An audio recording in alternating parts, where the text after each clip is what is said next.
안녕하세요. 청담 성형외과 피부과 원장 양동준 김선희 이사입니다. 원장님, 요즘 날이 너무 더워졌어요. 덥기만 하면 모르겠는데 습하기까지 하니까 기분이 너무 찝찝하네요. 이럴 때 특히 세균 번식이 더 쉬워지기 때문에 시청자분들도 이 식중독 걸리지 않게 음식 항상 신경 쓰시고요. 손도 더 자주 닦아주시고 건강관리에 더 유의해 주셔야 합니다. 세균 하니까 생각나는 건데요. 왜 이런 말 있잖아요. 여름에 수술하면 염증이 더 잘 생겨서 여름에 수술하면 안 된다. 수술은 무조건 겨울에 해야 안전하다라는 거예요. 저는 여름에 수술하고 문제 없었던 환자분들을 매일 보는데도 저거 듣자마자 그런가?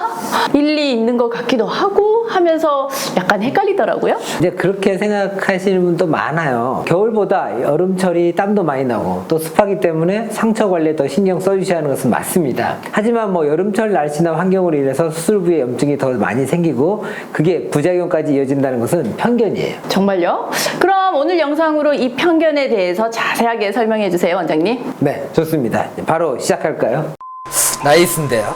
자, 우선 이사님, 환자분들이 두려워하시는 것, 수술 부위에 염증 생기는 거잖아요.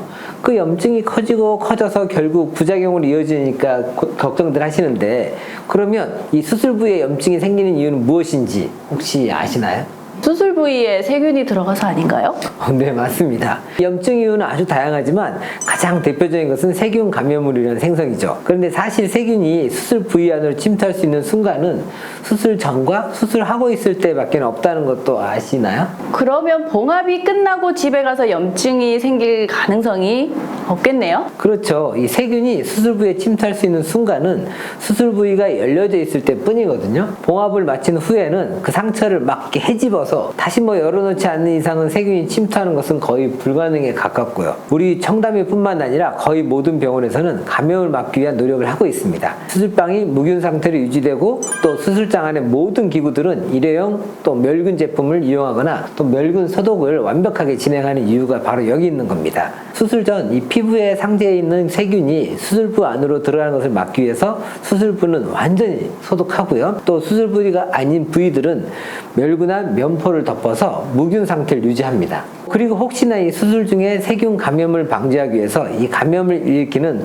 포도상구균을 억제할 수 있는 항생제를 혈관 주사를 통해서 투입해 드리죠. 몸 밖과 안을 모두 감염을 막기 위해서 최상의 상태로 세팅해 놓고 수술하게 되면 수술 과정에서의 감염은 일어날 가능성이 현저히 적어지는 거죠. 그리고 수술 끝나면 또 항생제를 처방해 드리잖아요? 맞습니다. 이 수술 전으로 항생제를 섭취하게 되면 감염 확률이 더 낮아지기 때문에 처방해 드리는 거죠. 제가 왜 꼭 처방약을 챙겨 드시라는지 이제 좀 이해가 되시나요? 이렇게 들으니 제대로 이해가 돼요. 날씨랑 염증이랑 상관이 없는 문제군요. 하지만 원장님, 이거 거의 모든 병원에서 실행하고 있는 프로토콜이잖아요. 병원에서 이렇게 수술 과정에 심혈을 기울이는데 염증으로 인한 부작용을 앓고 계시는 환자분들도 있고요.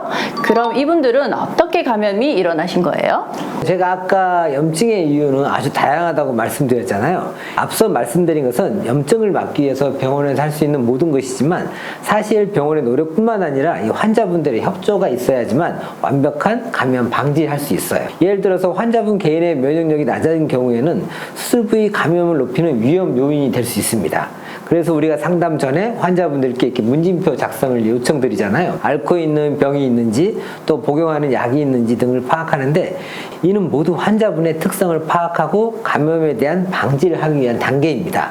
특히 이제 당뇨, 스테로이드 복용, 흡연, 영양 부족의 경우 감염 확률을 높인다고 알려져 있어요. 그래서 저희가 꼭 말씀드리잖아요. 수술 2주 전과 수술 후 한 달 동안은 꼭 금연을 해주셔야 한다는 거. 담배는 이 감염 확률도 높이고 상처 재생력도 떨어뜨리기 때문에 꼭 피해 주셔야 할 것들 중 하나입니다. 아무리 수술 전 준비도 잘 되고 수술이 완벽하게 끝나도 담배를 이렇게 계속 피우신다면 떨어진 면역력으로 인해서 감염 가능성이 생기는 거죠. 이처럼 감염으로 인한 부작용은 날씨보다는 병원과 환자의 서로 간의 노력이 함께 맞물렸을 때 방지할 수 있는 거기 때문에 우리 환자분들께서도 전문의 선생님의 가이드라인대로 수술 준비 기간과 회복기를 보내주시면 날씨랑은 상관없이 감염으로 인한 부작용은 막을 수 있다고 저는 생각합니다.